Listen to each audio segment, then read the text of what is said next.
The Mothman of Point Pleasant. A cryptic flying creature with the body of a 7-foot-tall man and wings that span 12 feet across. He frightened countless residents in the 1960s, and when the bridge in town collapsed, he was blamed for the deaths of 46 people.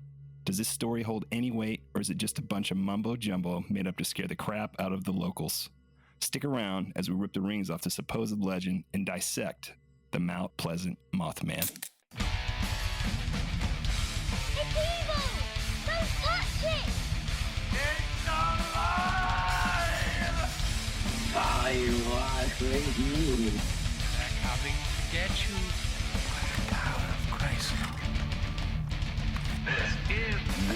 Hello, Mr. Fancy Pants. Don't you ruin this for me, you motherfucker. This story's true. How you doing there, Matt? I'm doing fantastic. I'm excited for this one. The thing about this one that I like is the little small details that make it just fucking crazy. I mean, we're not going to go into a whole bunch of super in-depth detail with this one because if we Take did, 4 we'd episodes. spend 5 hours on it. Let's dig right into this. So, Mount Pleasant was established in 1794. It's a small town. I think it's less than 5,000 people, and it's right on the banks of the Ohio River, right on the border of Ohio. It's a pretty small community, you know. It's only like 3 miles from one end to the other. It's mostly full of blue-collar workers, and there's been a lot of manufacturing over the years due to its location. And I know that the Navy had 3 or 4 manufacturing plants there, and they used it during World War II. I think they made a lot of dynamite and gunpowder. Oh, yeah. Yep, they definitely did that. A lot of metal work and stuff. But did you know about the Native Americans before it was settled there? Yeah, I have heard some stuff about Chief Cornstalk. Yeah, it was around, let me think, 1774, the Shawnee and the Mingo tribes, they joined together to defend their land that they were living on there, where Mount Pleasant is now, against invading militia led by, some say Colonel, some say General Andrew Lewis. Yeah. The battle that ensued would be called the Battle of Point Pleasant later. So here we go. It's a huge, furious battle, and the Indians were overtaken and forced to retreat. And then later, as you said, Chief Cornstalk, he negotiated a treaty with the militia, and the tribes left the area. So fast forward 3 years, Chief Cornstalk returns with 2 sons to Fort Randolph, which is really close to that area, to Mount Pleasant area. And they're going to go discuss some land management issues with the local military guys there. Feels like we need to break into that part in Blazing Saddles where Mel Brooks is like talking about the paddleball thing. It's like, I always get a warped one. Yeah. So anyway, there had been some Indian sightings in the area like a week before Cornstalk showed up. Because of that, they were taken captive, and later they were murdered. Yeah, well, they while they were captive, I think 2 of their men were killed by what they thought was Cornstalk's men or something. Right. So there's several different stories. I just kind of took the one that seemed like the most reliable source. Right. So I could be wrong with this. Anyway, supposedly, upon his dying breath, he cursed the land for 200 years. Yeah, well, they busted it. Like 2 soldiers came in, and I mean he's in a cell. They got him locked up, and they aimed their guns at him, but he just stood there stoically, just stood there. Apparently, his boy tried to escape through a chimney, and they drug him down, killed him, and they killed Chief Cornstalk. And as he was laying there dying, his curse upon the land was, "I was the borderman's friend. Many times have I saved him and his people from harm. I never warred with you, but only to protect our wigwams and lands. I refused to join your pale-faced enemies with the redcoats. I came to the fort as your friend, and you murdered me. You have murdered by my side my young son. For this, may the curse of the Great Spirit rest upon this land. May it be blighted by nature. May it even be blighted by its hopes. May the strength of its peoples be paralyzed by the stain of our blood." That's some serious shit. That is some serious shit. I got chills every time. Every time I've read it, I get chills. It's so good. It's like he meant that shit. He did, and bad luck ensued. From 1913 to 1937, the Ohio River, which is right there, the towns on the banks of it, it flooded 4 times, and it caused thousands in damages to people's homes, businesses, and countless lives were lost in the floods. Yep. And also in 1914, this will be the very first sighting of a very large bird with the head of a man covered in red feathers and a wingspan of at least 12 feet. And these I never heard continued through the 40s. I never heard the head of the man one. Yeah, the people. That's cool. The people took it to be a sign of a bad omen or an epilogue to a tragic event. Like we're talking like Thunderbirds.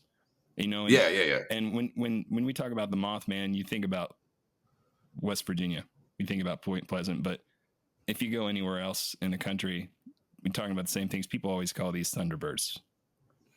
There's actually a video from, I don't know what year it was, but there was a video actually in Shelbyville, Illinois. Some guy shot a video, black and white video of what he said was a Thunderbird. It just looks like, to me, it looks like the largest vulture I've ever seen. But it's a pretty cool video. You can only judge it by the trees, but he claimed it was a Thunderbird. Wow. Never seen one. No, I haven't. I wouldn't mind seeing it from a distance or in my vehicle so I could get the fuck away.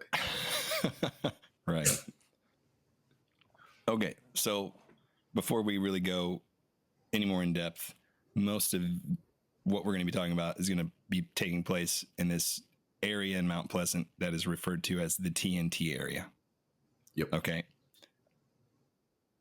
It's located before, when it was the TNT area, it was in a musician's dump, basically, where they would store all the gunpowder and dynamite and stuff. They had these giant igloos, is what they call them, but they're just concrete bunkers kind of buried halfway under the ground, so that if the dynamite would blow up, it wouldn't blow all the other dynamite up with it.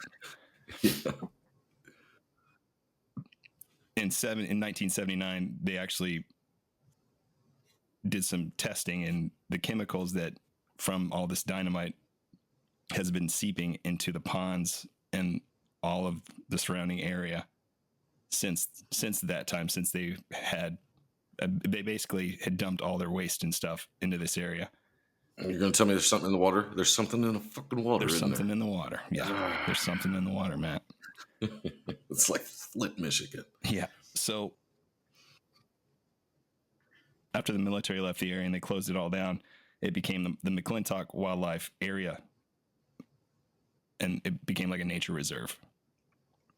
So you've got all these abandoned factories and stuff out there, and they just kind of let it go to nature. And, there's lots of trees and stuff in the area and lots of roads. Yeah, and I'm sure animals took up sanctuary in those igloos and stuff. Yeah. And all these kids this is where they cruised.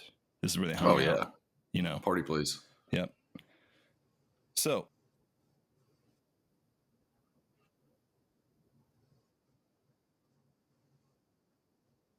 when we say McClintock Wildlife Area, we mean the TNT area. They're the same thing. They're right, yeah. In this area, it's about 6-7 miles outside of Point Pleasant. Yeah, most people refer to it as TNT area. I think that would be the easiest way to go. Yeah. All right. So the first major sighting that was reported on in the local paper happened on November 1st, 1966.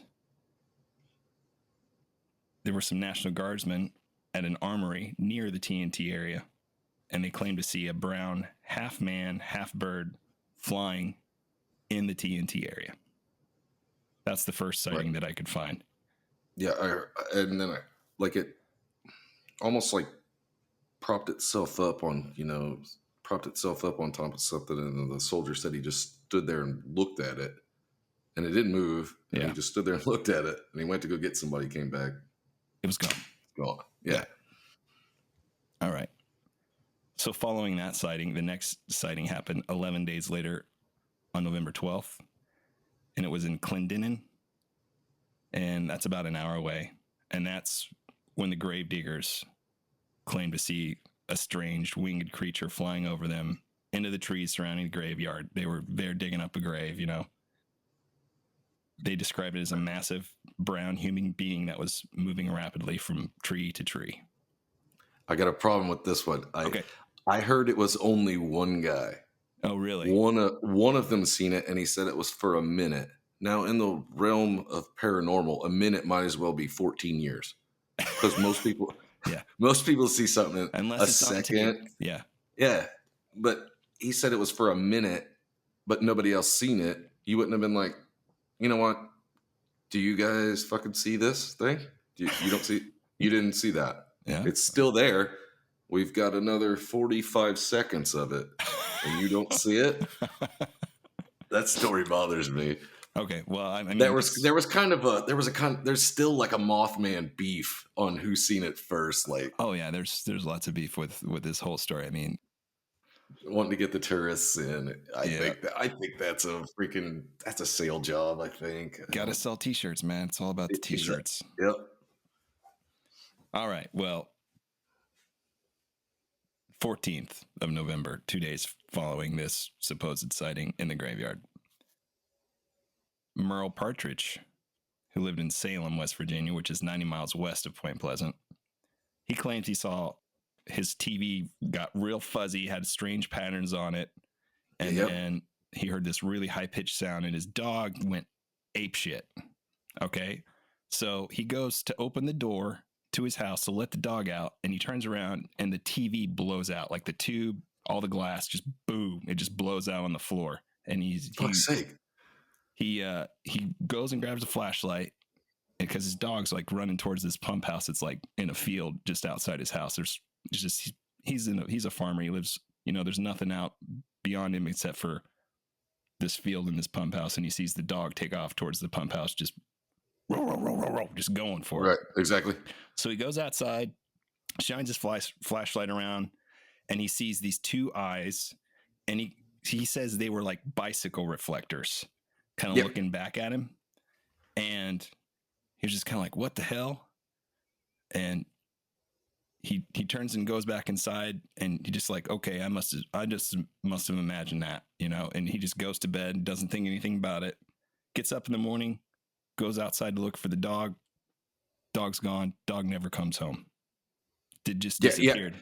And he called the authorities, and he said, he mentioned what had happened the night before. They did a search. They found nothing, never found the dog. So another thing about that, though, I heard not only did he get his flashlight, he grabbed his shotgun. I didn't hear that part. If you've got some dude that's grown up in this area and he's a hunter and he goes out in the woods in the morning to go hunting, right? This dude's not going to be scared of anything if he has a shotgun. Right. Right? But he was too afraid to go get his dog that he loved. That makes me believe this guy's story. At least he's seen something that scared him enough. He wasn't brave enough to go out with his shotgun.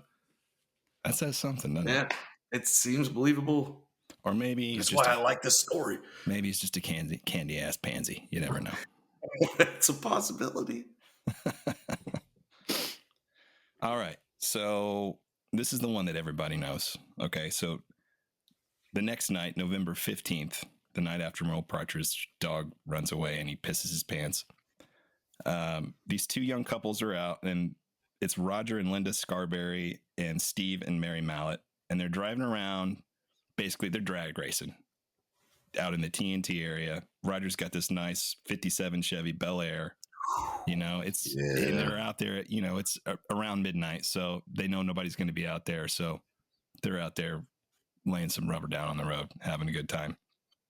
So Linda, she suddenly sees these two large glowing eyes sitting in the middle of the road as they get near the Old North Power Plant, and she screams. And then Roger stops the car and just kind of shines his light. And this thing, whatever it was, Yeah. It spreads its wings and it just shoots straight up in the air. Like not like a bird would. It takes off like a helicopter, just straight up. Another reason why I love this story, because that doesn't make sense. Like No. if they said it was like 7 foot tall, so you would have to have like a huge flap of the wings. It was almost like wherever this thing's from, it had a loose idea of, hey, things that fly here have wings. I better have wings so they can see my wings, but didn't even fucking need them. Like it wasn't used. Right. It's more like a choice, like a fashion choice. Yeah, exactly. Right.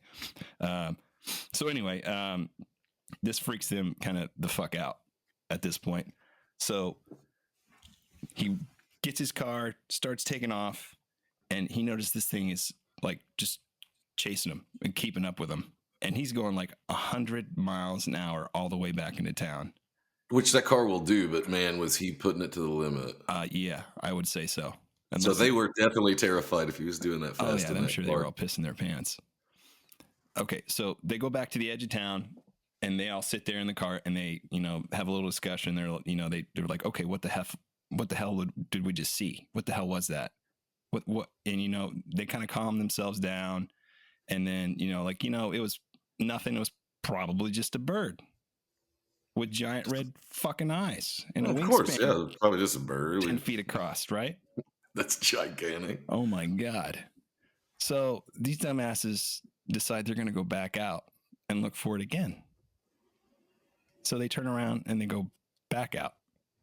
I get that a little bit, but I would have had to have been out road tripping to have went back. There's no possible way, like sober, like they said that they were, that I would have went back after that. Yeah. Nope. If it chased you at 100 miles an hour. So before they even get back to the power plant, okay, they see that this thing, before they even get there, they see this thing on Route 62. It's just waiting on the side of the road for them. So once again, he flips it around, nails the car as fast as he can go back towards town. And this thing kept up with them all the way to town before it just shot straight up in the air and vanished. I actually heard, and then I had read that there was a dead dog next to it. Oh, really? Wonder if it was Mr. Partridge's dog. Exactly. That's what I thought whenever I heard that detail. But they said they saw a dead dog. But okay, go ahead. Keep going. Oh, no, you're good. You're good. So at this point, these kids, they went straight to the sheriff's office and, told them what had happened. And then Sheriff George Johnson and Deputy Miller Halstead, they went out and they looked and investigated the area for 2 hours. And they saw nothing. They came back completely empty-handed. But they still maintained that those kids were terrified. Oh yeah, they said they were scared shitless. Yeah, they believed them enough to go out there and look for this thing. Yeah, So they were good kids, and they believed them. So do I. That's some strong ganja they were smoking. That's all I can say. Oh, don't ruin this for me. So this is the major one that started all the other sightings. Yep. So they have a press conference on November 16th, and the press writes about this in the local paper. And have you ever seen this article? Have you ever read this? I haven't. No, I'm not. It's crazy. Here's the title: Couple sees man-sized bird creature something. It's a bird or something. It definitely wasn't a flying saucer. 2 Point Pleasant couples said today they encountered a man-sized bird-like creature in the TNT area about midnight last night. Sheriff's deputies and city police went to the scene about 2 a.m. this morning, but were unable to spot anything. But the two men telling their story this morning were dead serious and asserted they hadn't been drinking. Bullshit. Wow. Steve Mallett of 3305 Jackson Avenue and Roger Scarberry of 809 30th Street described the thing as being about 6 or 7 feet tall, having a wingspan of 10 feet, and red eyes about 2 inches in diameter and 6 inches apart. It was like a man with wings, Millette said. It wasn't like anything you'd see on TV or in a monster movie.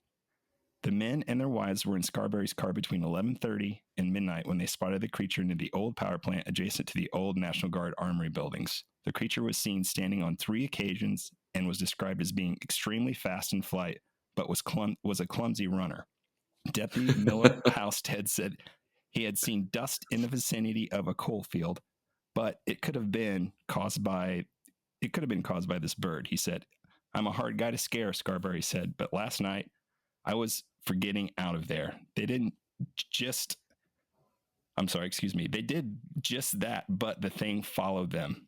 They said it was hovering the car, apparently gliding until they reached the National Guard Armory on Route 62.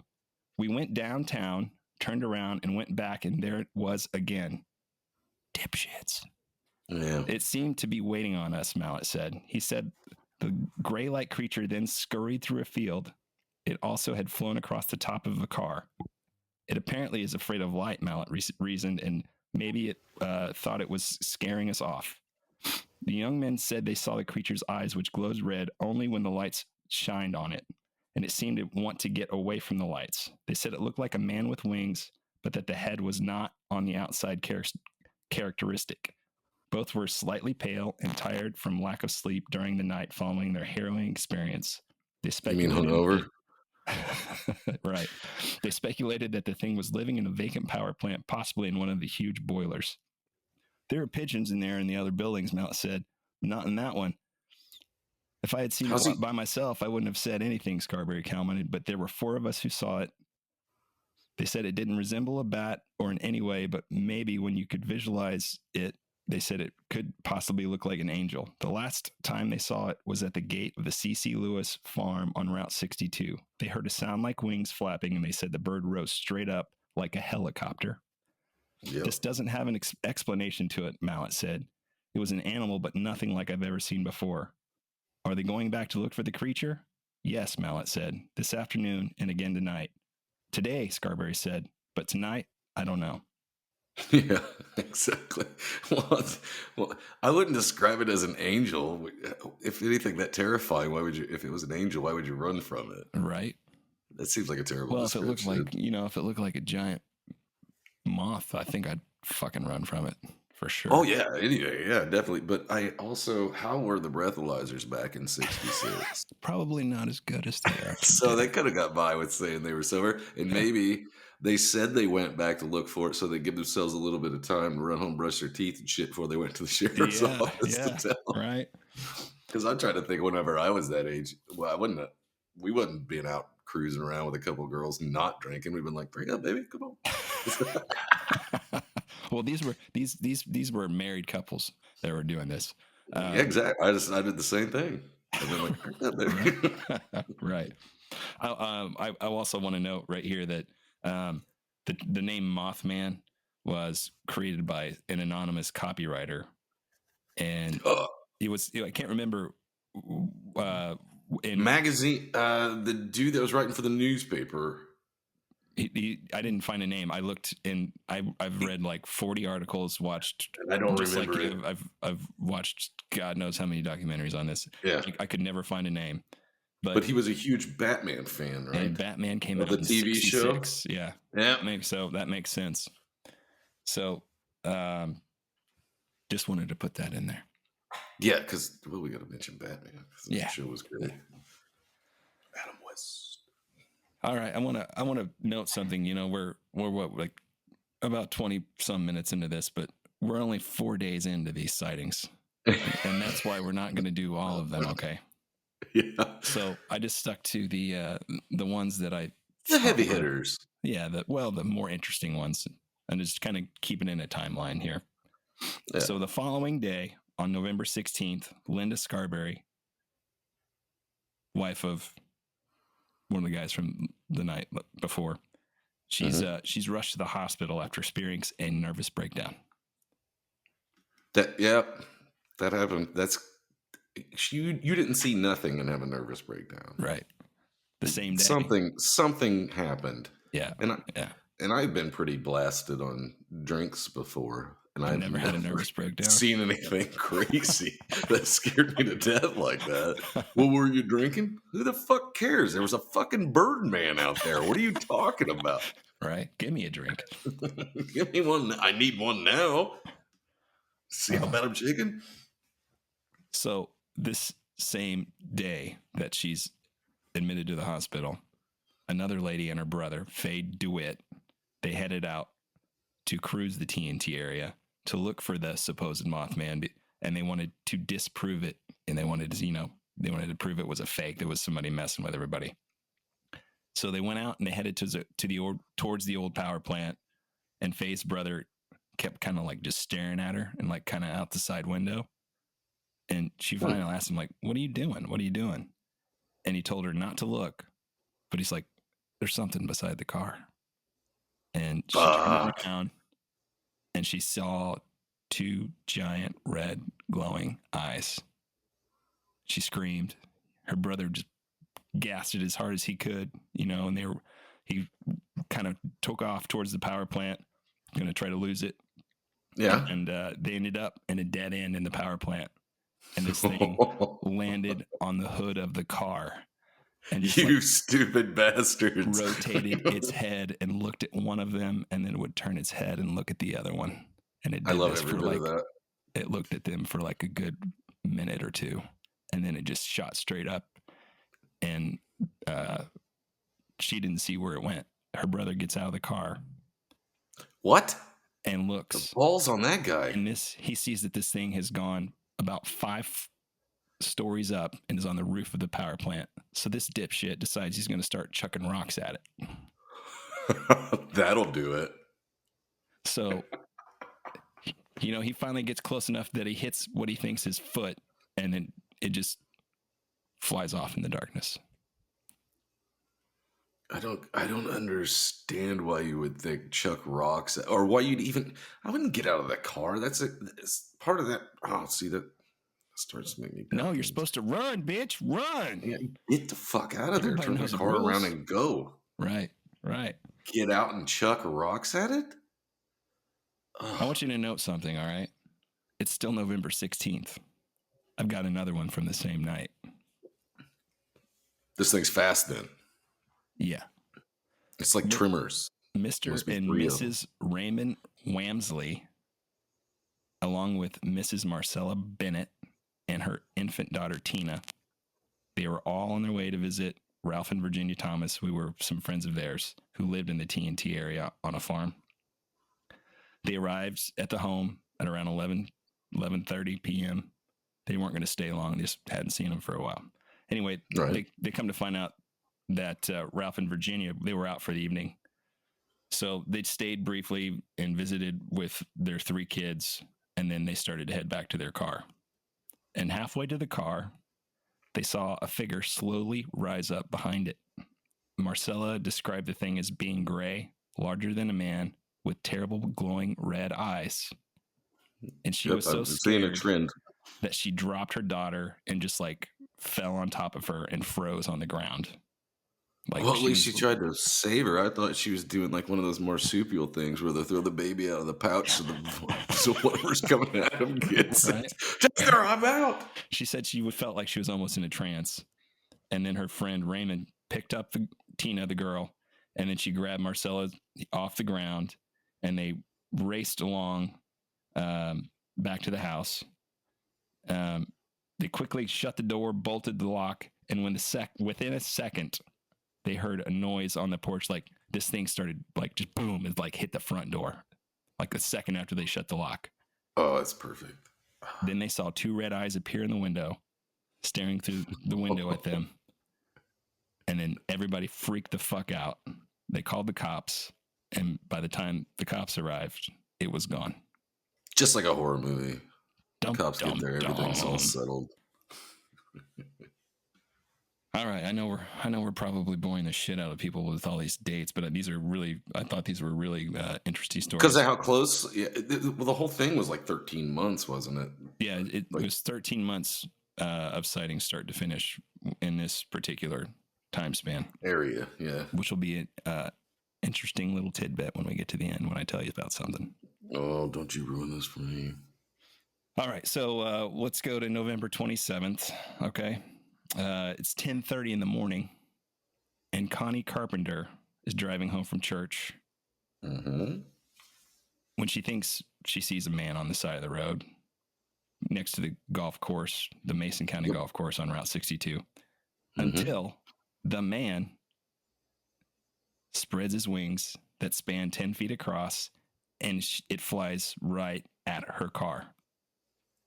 Now, she thinks she's going to hit this thing. She's freaking the F out, and all she can see is its two giant red glowing eyes. Yep. It's, she starts to hit the brakes, and this thing just kind of swoops up at the last second and disappears. So it's not afraid of the light. Apparently not. Like they said earlier that they thought it was afraid of the light, but that's a cool one because if she's seen it in the daylight, and you're gonna get a way better perspective in the daylight. Right. But the eyes were still glowing, so that means it kind of seems like it could just turn them on when it wants to. Yeah. Well, this is kind of cool. She said she claimed that the eyes were as red as the devil. Well, of course. So after this happened, she drove home hysterically, and she just kept repeating those eyes just over and over again. And she later, like in the next week or two, she suffered from this condition called conjunctivitis. What welders get? Yeah, like when your eyes become red and swollen due to long exposure to like UV rays. Yeah. Yeah, welders get that every once in a while. How the F did that happen? She wasn't a welder. No, that I didn't. Yeah, I didn't. I knew welders get that every once in a while, even when you're wearing your mask. If you're doing it too long, it can eventually burn your eyes, and it's like getting like a super sunburn. Yeah, like right on your eyeballs, on your retina. Yeah, and that takes a minute. To heal. Yeah, that's no kidding. Yeah. Wow, that's okay. So the very next day, November 28th. By the way, this is all we're talking like within 12 days. We're doing weeks. We've only done 12 days span. Okay, this is why we're not going to go through 13 months fucking incident. It does get it seems like if you do like a short cast over it does get kind of repetitive. Yeah. So November 28th, Bob Bosworth, he's out riding motorcycles with his friends. He's doing this, in the middle of the night. They're out there dragging and stuff, having a good time. And they're out by the power plant once again. And he says it was like a full moon night, and they don't even have their headlights on. They don't need them. They're just out there cruising by moonlight. And they both saw two red eyes on top of the power plant as they were going by it. So these dumbasses decide they've heard the stories. They want to go check it out. So they pull into the power plant, and they see this thing kind of go into the power plant. So they walk in, and they go up the catwalk up to like the 5th floor. And in the darkness, they see these two red eyes just kind of hanging out in the shadows, and it like won't come to the window that's right next to it. It doesn't want to be in the light. Okay, so there was some light. Like you didn't mention. I'm assuming they didn't have flashlights attached to their motorcycles. It's a full moon, and okay, so it was bright enough. There was some moonlight shining through, so they could see somewhat in the building. Okay. So they claim that once they hit the top floor, that they saw it. They see the red eyes, and then it slowly started to approach them. Like he said, it kind of scuttled towards them. He said it had a large head. It had a tail, and that they both kind of freaked out, backed up, and then after they started to retreat. A tail? I never heard that before. I never heard that. That's why I wanted to add this one in too.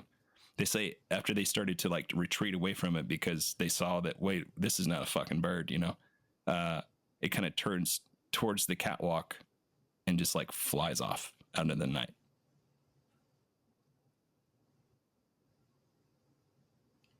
Oh, I never heard the tail bit. I like that. Yeah, that's a new one, huh? Moths do have, I suppose they got little tails. No, they don't. Do they? Do they have tails? I don't know. Bob, that's a great. I didn't know that part. I did not know that. But I wanted to throw that one in there. These people are like ridiculously brave just to walk into a place like that. I would not be one of these I like it. motherfuckers. I would shoot first and ask questions later. No.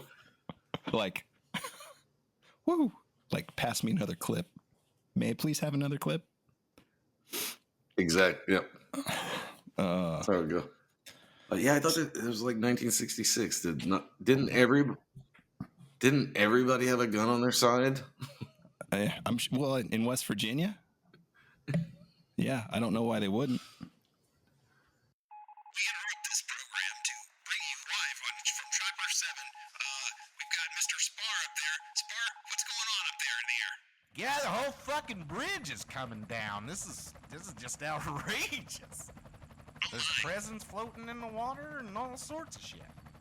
Oh, really? Well, that's not good at all. And now, a word from our sponsor.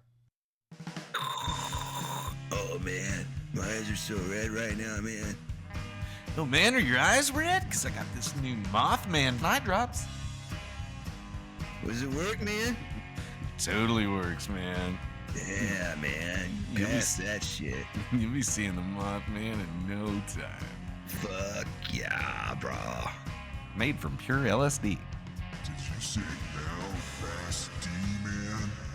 Hey man, do you see that, dude? See those two red eyes flying at us? I don't know, I took the Mothman eye drops and try that out and see if you can see it, because it's getting close. It's fucking huge, man. It's like 7 foot tall or something. You think we should run or just kind of chill? Yeah, it's probably not gonna get any closer. Mothman eye drops, made with 100% LSD. Available in fine retailers everywhere. On top of all the Mothman sightings, Matt, there's all these other bizarre things that happened around the same time. And I didn't really do a lot of research on Ingrid Cold. My favorite part of the story. I mean, I watched a whole bunch of documentaries, but I didn't really dive deep into that because you said you know this part really well. So I'm going to leave this up to you. And then afterwards, we'll play a small clip that I found that I kind of shortened. Is it from Woody Durenberger? Yeah. And his experience? Yeah, because that's what I wanted to talk about. Because like I said, it's those small little weird shit that makes this story so cool to me. But it was in November, and Woody Durenberger was a sewing machine salesman, which today sounds fucking ridiculous, but that's what he did, traveling. And he lived in Mineral Wells. I drive a truck. Yeah, a panel van. And he was heading home from Marietta, Ohio. And he said he saw some lights coming up in his rearview mirror. And he was passed by a black 4-door sedan. And then another vehicle, he said, was about 25, 30 feet behind it. And he thought it was a vehicle until he glanced at his peripheral and seen what it was. He said it was a 30 to 35 foot long, like charcoal colored. He said it looked like a kerosene lamp chimney. So it'd be it'd be like a tube that just like expands toward the end and then closes again. And it politely cut him off. So it kind of looked like a dick? You're telling me it kind of looked like a dick? It was a charcoal 35 foot long dick that that this person was piloting. So it politely cut him off and then swung horizontally to block off the entire road. So he pulled off to the right-hand side and stopped. And he said it was hovering about 8 to 10 inches off the ground, and the door opened. And it wasn't, this is another thing that I like about this, it wasn't a cool fucking spaceship door opening. It opened like from the side, like a house door or a car door does. And the guy just stepped out, shut the door, and after he took a step away, it shot up in the air. He said 50 to 75 feet. Whoa. So the guy bright red glowing eyes? No. Okay, Looked like a regular man. He started walking towards the truck. He could hear him before he even got to the truck, and he was asking him to roll down his passenger side window. Said the guy was about 6 foot tall, weighed about 185 pounds. His hair was slicked back. He was wearing a dark blue overcoat that was zipped up, but not zipped all the way to the top. He could see a shirt underneath it. But he said, and the pants, he said it all looked metallic, kind of like a metallic look to it. But it still looked like from like Buck Rogers shit. Exactly. Yeah. Yeah. So he said he walked up to the side of the truck, kept his hands in his armpits, and a smile never left his face. He asked him what he was called. He told him his name, and then he said his name was Cold. He didn't do the Indrid part. He just said his name was Cold. And then he kept asking him why he was frightened. He said, "You don't need to be frightened of us." And he kept using us and we when he would speak. You don't need to be frightened of us. We do the same Like he's thing part as of you a do. collective. Like we are legion. Yes, exactly. So yeah, he and then he said he pointed to the town, the lights from the town without pointing. Like his hands stayed in his armpits. Did he like nod with his nose or like, nope. Hey, what's up? One of those? Nope. He just said he knew he was pointing toward it, like in his head. And Cold told him, "You can either speak to me or do it in your head. Either way you want, it'll work." And then he said there was quite a few vehicles went by, and every time they would, he would turn and look at them while they drove by, but then he'd be right back looking at his face. So he asked him what his job was, and he told him that he was a sewing machine salesman that traveled. And then he laughed his ass off and he says, you stupid motherfucker. From Walla Walla, Washington. But Cold said his job was a searcher. That's all he said was he was a searcher. And when he asked about the town, he said, "No, that's the town where I live." And Cold said where he lives is called a gathering. We are Legion. And Woody said if he wasn't so shit scared, he would have asked more questions because he seriously thought that if he would have asked questions, the guy would have honestly answered them. He said he was polite. Everything was real nice. It'd be like if the Joker came up to you and just like could communicate with you telepathically. Yeah, just never take the smile off his face, just the whole time. Just smiling at you the whole time. That would freak me the fuck out. Yeah, absolutely. Yeah. But he only communicated just for a little bit, walked back, the craft came down. He said he watched his hands come out, opened the door, just looked like a man's hands. He said everything he looked like a man, got in the ship, shot back up in the air. Right before that, he said, "We will see you again." So everything was we and us. It was never like singular. Everything was we and us. And weird. I like that so much because it seems like Cold had like a light grip on what it's like to be a human. He had a light grip on it. Like, if I keep my hands in my armpits like Molly Shannon. Yeah, like Molly Shannon from fucking Superstar. If I do that, I don't seem aggressive, and a smile should ease somebody.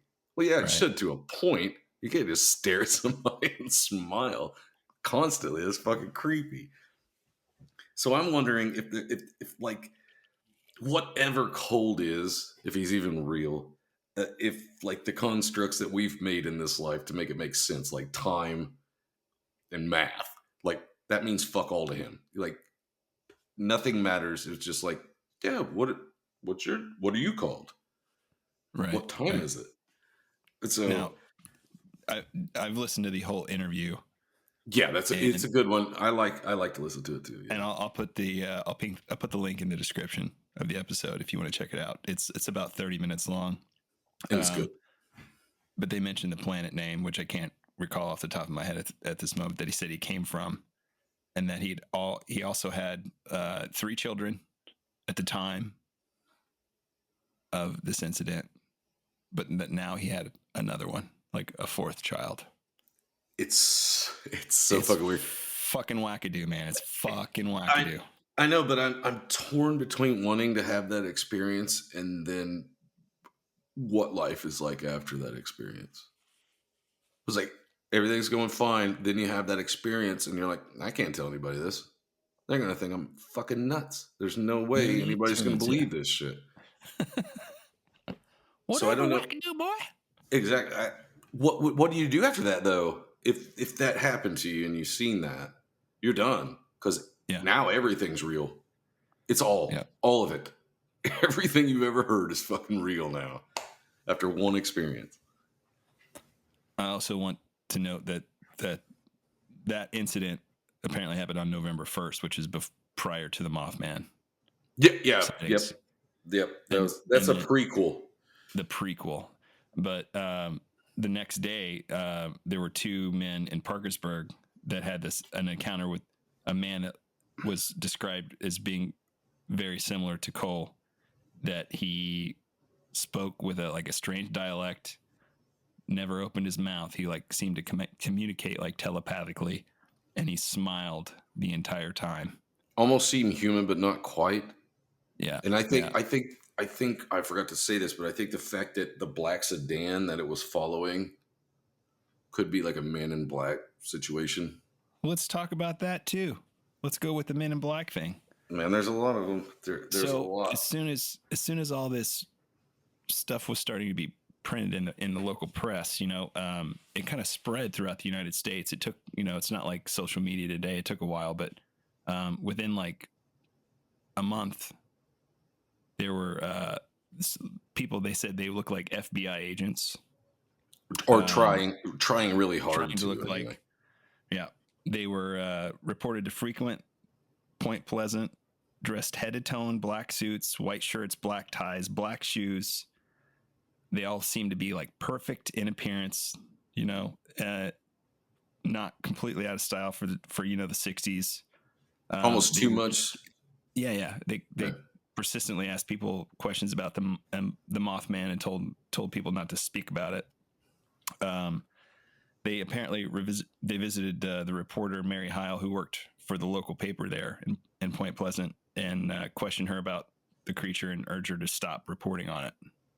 Yep, it seemed like that was their mission. They didn't do anything wrong to anybody, but it was kind of like just like a scare tactic, maybe. But they, once again, you think you know how humans work, so you try to do what you think needs to be done, but it just doesn't come across that way. Right. You just freak people out and then you fuck off and leave. It's so weird. That's why I love this story. We should probably also mention John Keel. He was a freelance writer, and he arrived by chance into Point Pleasant shortly after all these sightings took place. He didn't even know about it. He was in the area, I guess, investigating claims of a winged cat that this kid had that he was charging a nickel for people to come and see. And of course he was. Anyway, he sewed some shit to the back of his cat. He said the wings. Keel says the wings of this cat, they ended up being like gristle, like just like extra fat pieces on the cat's back, and they kind of just they fell off. So then the kid had no more flying cat, and he had no story, and it had no super glue. Right, but then he heard about the Mothman, and he kind of went to check it out, and he along with Mary Heil, he began interviewing witnesses, and he ended up having, I think he conducted like 200 interviews. That dude Keel was so into this that, I mean, his heart was in it 100%. That dude, he was a believer and wanted to try to get proof. Like the movie, the Mothman Prophecies, like Richard Gere's character is based off of him. Right. So what they tried to do in that movie was like take over 100 people's experiences and put it into like a couple people's, what they could with the movie, which I enjoyed.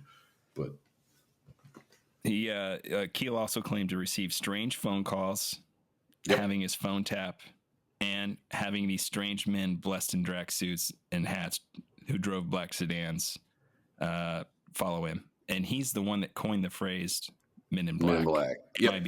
Yep. And there was another story actually, like while he was investigating this, but he never wrote this story. He told it to a friend, so who fucking knows how true it is. But he said he was just in his apartment, or he was in his apartment, and 3 men in black just was there. They didn't knock on the door. The door was locked. They just happened to be there, and they told him that he needed to stop his investigation and quit because they weren't joking around. And once again, another fucking weird detail is one of them got underneath the sink, grabbed like a gallon of bleach, brought it back, and they all just took like big Chugged it. swigs. Yeah, they just took big swigs out of it. Like, you can't kill us. This is just us showing you. And then I didn't hear anything else. Like, did they vanish? Did they walk out the front door? I don't know, but fuck, it's so weird that it's that's what makes it more believable. The fact of how weird it is. Like, did you like him explaining the flying, like Woody explaining the flying saucer is just having like a car door that opens?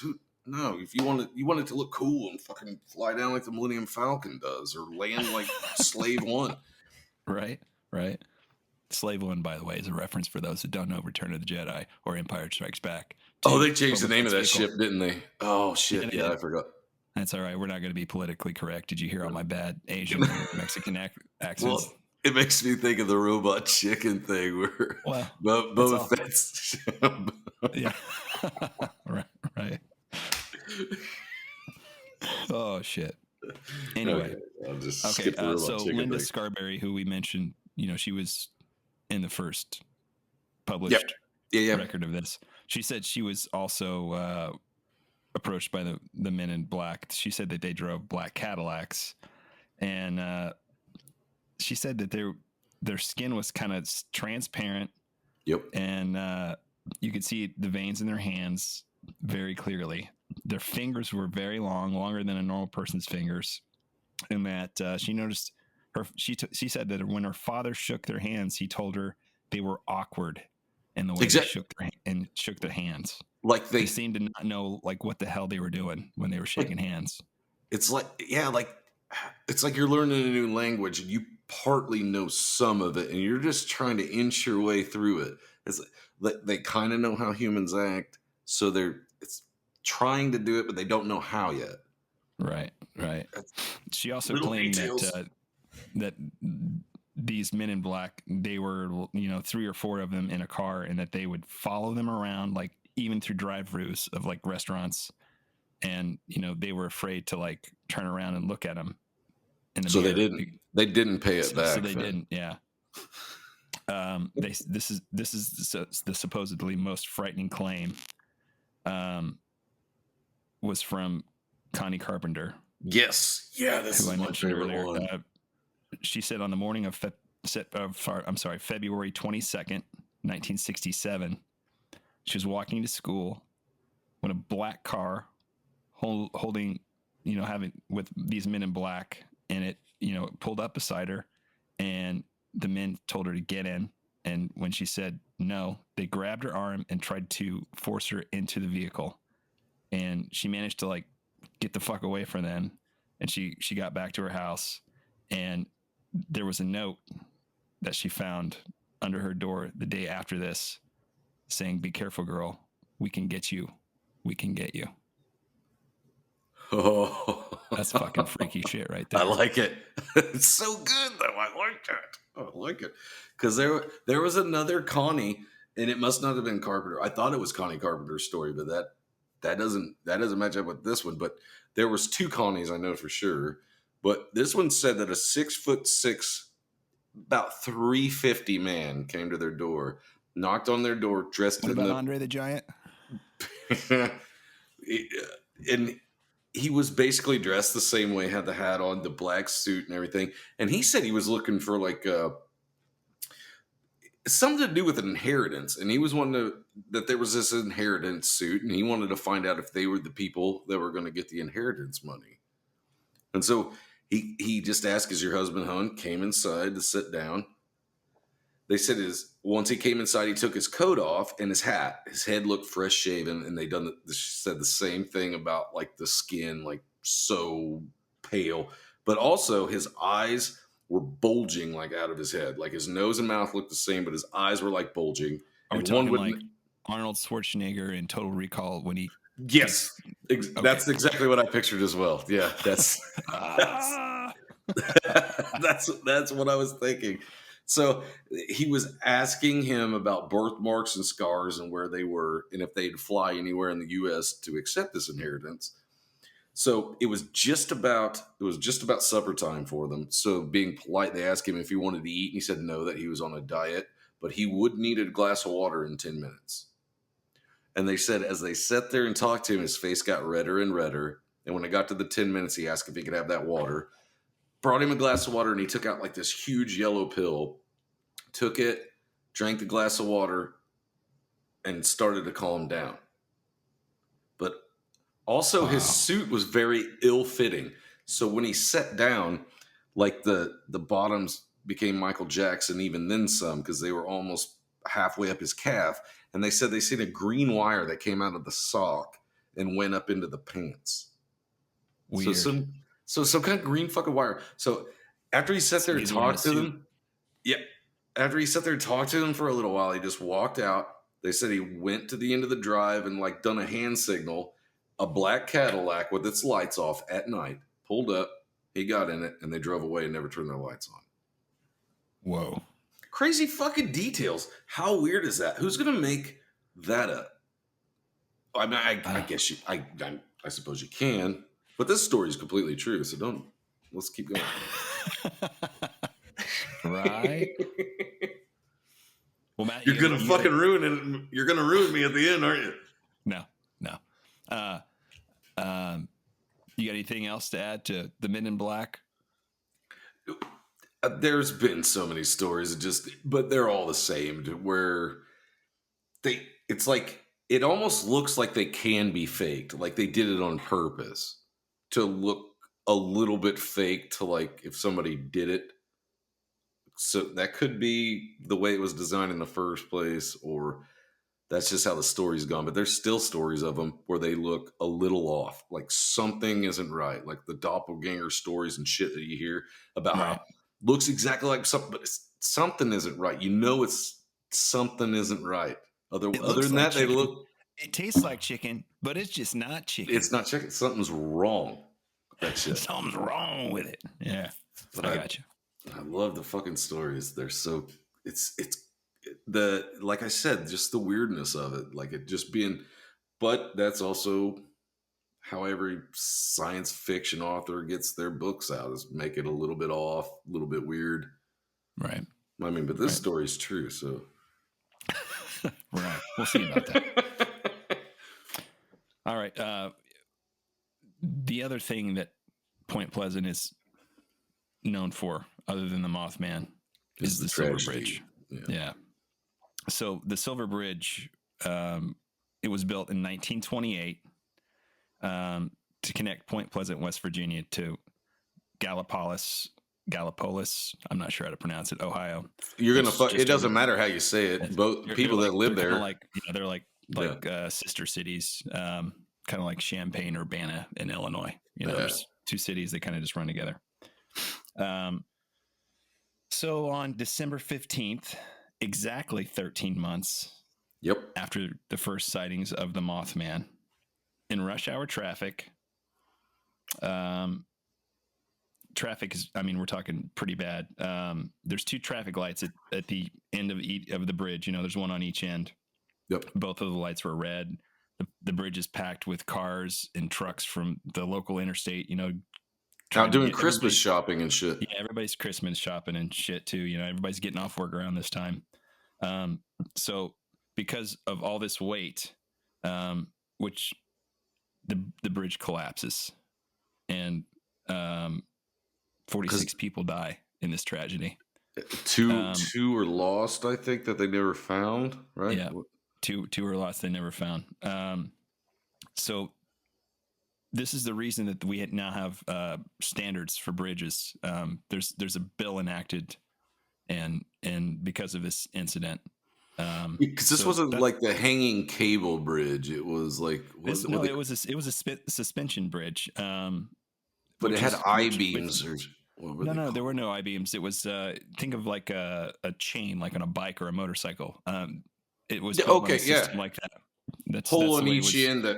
Yes, and so it's the bridge would sway. That's the way it was built. But when it was built, the majority of the cars on the road were Model Ts, and they weighed 1,500 pounds. Yeah, not 2 tons like these vehicles. The average car weighed 4,000 pounds.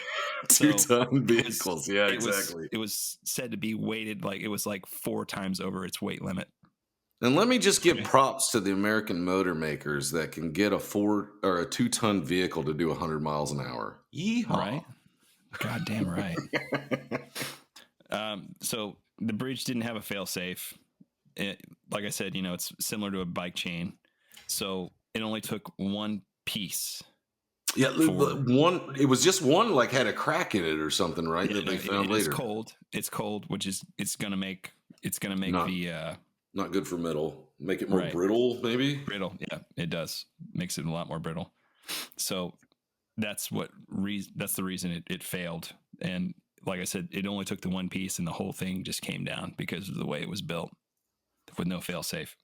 Fucking terrible. So I was going to make this a really big to do, but I mean, the bridge fell down. People died. It was a huge tragedy.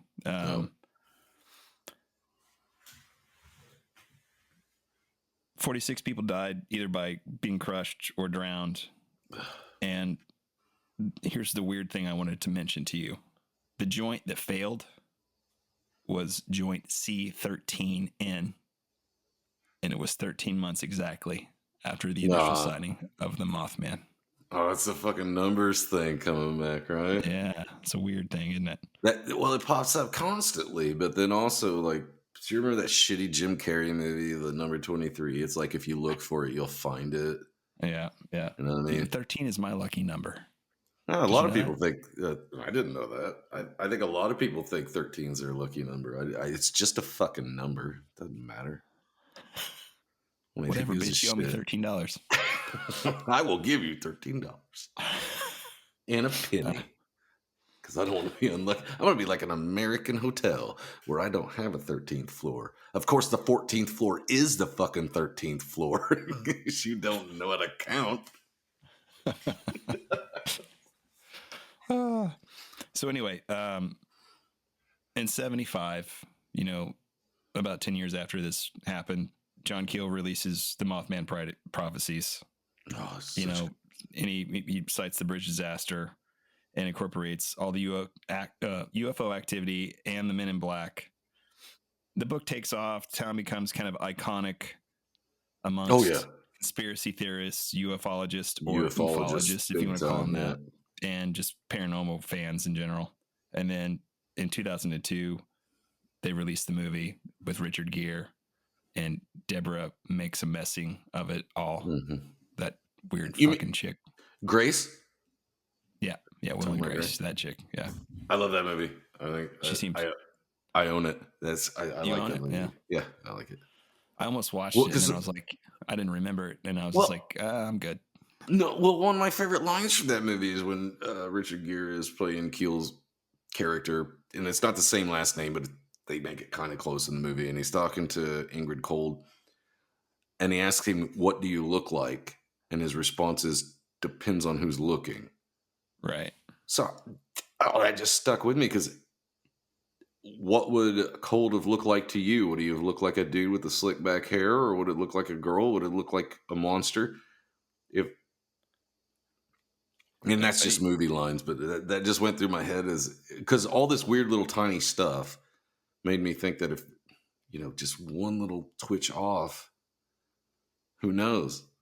But then there was some later stuff that old Woody said that was, he did say that Ingrid Cold came back and visited him, took him to a planet, and I don't remember the name of it because I just got pissed after. See, that's why I could do shit right there. I don't know about that. Yeah, it just bothered me. Whenever I read it, I was just like, oh, he took you to a planet where everybody's naked and they're all extremely attractive and there's no war.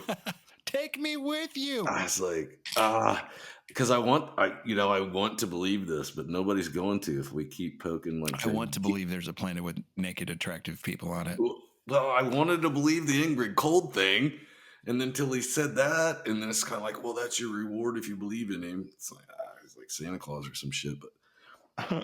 It's like so after I heard that, I was just kind of like, but then they said some other guy mentioned the same planet, the same deal, but it was never released. And I thought automatically, fuck me. It's probably I got to stop. Fuck me on that good-looking people naked planet. I gotta stop it. Don't be poking viable holes in this story, or you'll never believe it. All right, we should probably get to some theories behind all this. Oh, please do. All right. So the first and most logical theory comes from Dr. Robert Smith, who was an associate professor of wildlife biology. Goddamn, I can't talk now. At West Virginia University. And he said that he attributed the sightings to a sandhill crane, which stands almost as tall as an average man, has bright red flesh around its eyes. And, given the early numbers of reports that describe the creature as bird-like, he said that, if the crane was deformed, especially if it was get a the resident fuck out of here. the TNT area. Fuck that snooty motherfucker. Which Those had people leaked all these toxic materials in and leached them into the surrounding area. So we He got said a it would toxic possibly Avenger. No, we had a toxic sandhill crane. Toxic Avenger sandhill crane is what he's saying. Yeah, and this theory this is what the national press kind of ran with the Mothman story. I hate it. I hate it 100%. Those people live there. They know what the fuck a sandhill crane looks like. They are tall, but they're fucking super slender. They're saying it's the size of a 7-foot tall man. Nobody is going to mistake a sandhill crane for a 7-foot tall man. Well, if you're loaded on a Saturday night doing 100 miles an hour down well, if you're doing 100 miles an hour, the sandhill crane ain't going to be there. It can't fly that fast. That's true. That's just one theory, Matt. Don't take it away from me. I'm going to argue this one to the end. Okay. Another theory is that it was just, a prankster, and that, the sightings in 66. Yeah. Like we had a jetpack. There was a military installation there. You don't know. Well, that leads me to MK Ultra, but I don't want to get into it because that'll be another episode or 4. Anyway, so that's another theory, is that it's just a prankster, and then after the bridge incident, they'd just kind of given up on the Mothman thing because of the tragedy. Damn, it's a hell of a prankster. If he was able to pull that shit off. I mean, they didn't have drones. They didn't have shit like that. That's true. I don't know how. They had some camera planes and shit at that point. Well, I guess that would be started to bring up the Ingrid Cold thing, everybody would just say, well, Woody was lying his ass off. And fuck, he could have been. I don't know. But the interview, yeah, everybody should go check it out if you're interested. It's about a 30-minute thing. It's pretty good. I like to listen. Like I said, I'll post it in the description. Hell yeah. Another thing that we should probably note is the Mothman legend kind of bears a resemblance to several demon archetypes who, amongst people who've kind of experienced sleep paralysis, which suggests that visions are like an embodiment of fear. I think a lot of these episodes, their unconsciousness, and draft it onto real life events. I think a lot of these episodes, a lot of things will go back to sleep paralysis. I think and it almost seems like you're shoving it off because there's too many things that you're just trying to chalk up to it. You know what I mean? Yeah. And then we've also got, some paranormal explanations. I know I found a couple of sightings that I didn't mention. Like I said, I wanted to keep this as short as possible. And what are we at? We're over an hour into this now. About possible paranormal explanations, that weave together the aliens, UFOs, precognition, and typically they paint the Mothman as like a harbinger of doom, more sinisterly, and one that like kind of has its roots belted in the tragedy of Bellefonte Point in the Indian corn. Yeah. I like to think, I don't think this is true, but here's what I like to think. I like to think the Mothman escaped its realm or whatever to come by and warn people, but didn't know how, had no idea how to do it. And since Cold said he was a searcher, he's like some interplane. You ever seen Critters? You ever seen Fucking Critters? bounty hunter. Well, Remember Critters, the movie Of course Critters? I have. Of course I've seen All right, so this is what I Critters. see. I see the Mothman as the critter, and I see Cold as the bounty hunters looking for him. Yeah, exactly. That's what I'm going getting with. at.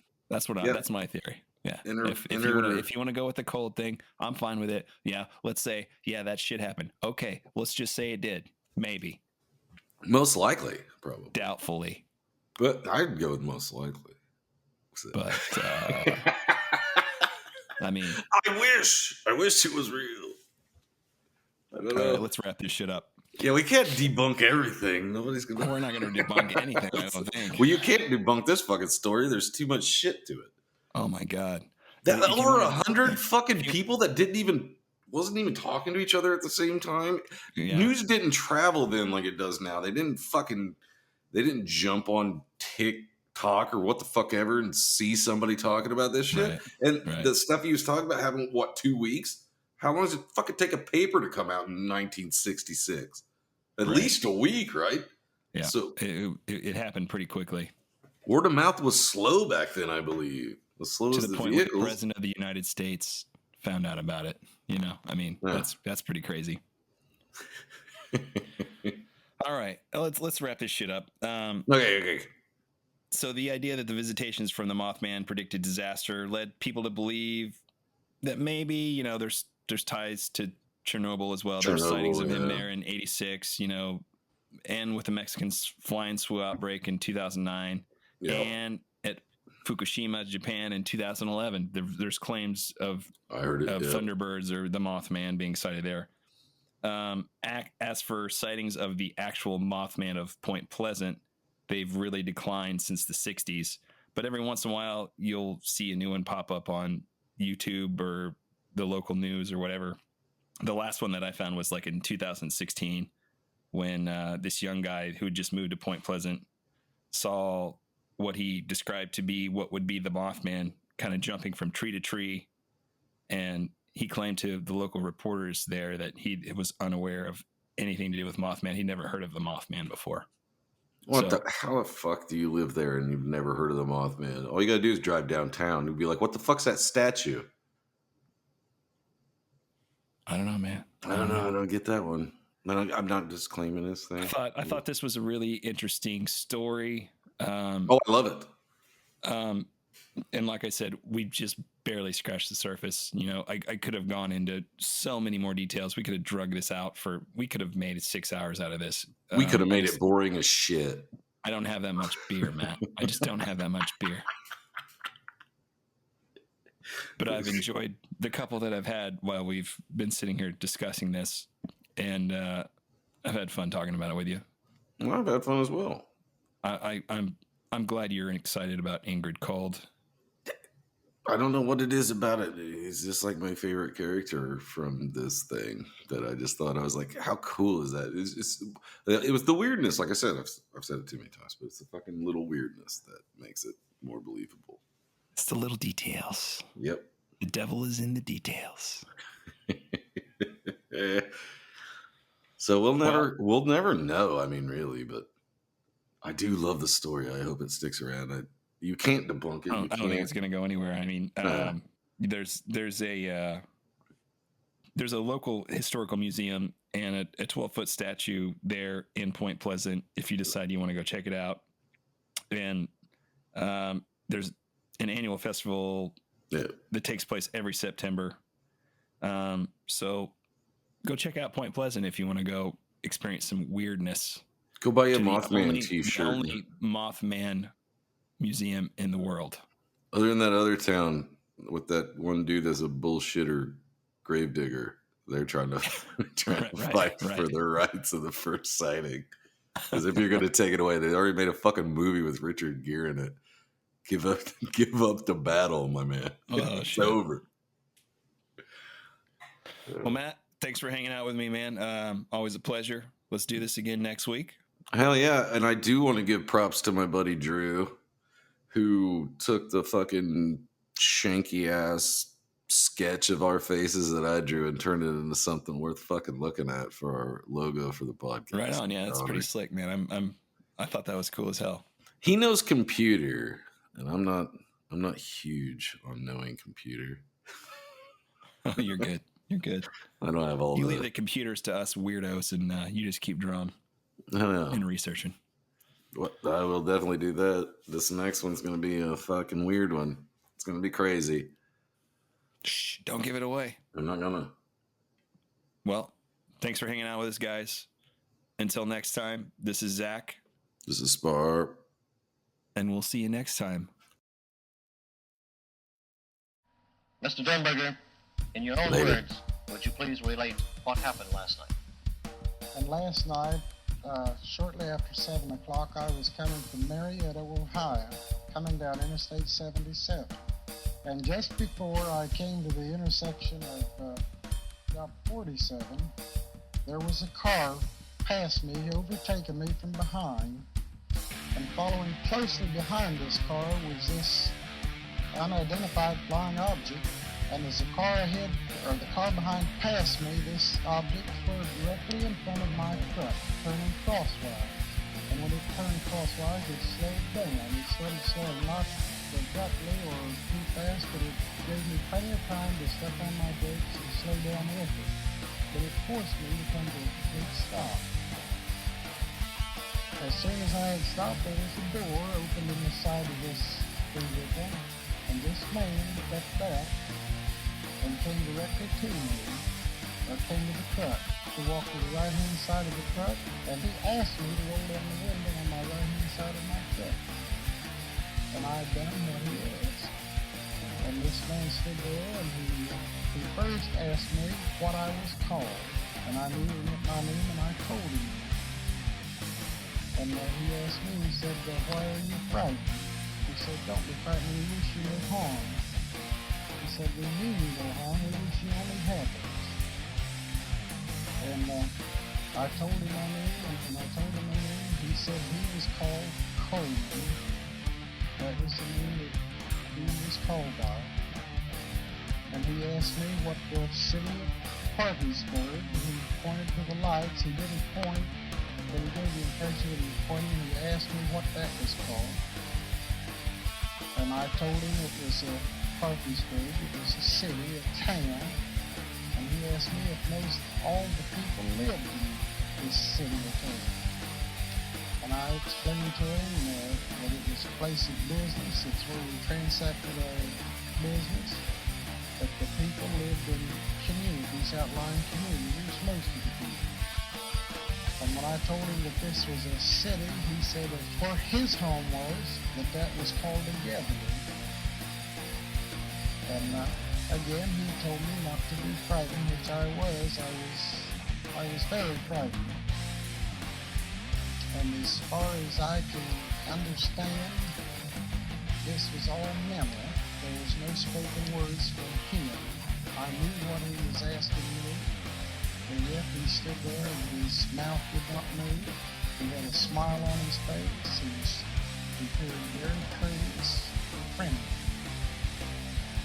And after I talked with him a while, he told me he would see me. He said, we will see you again.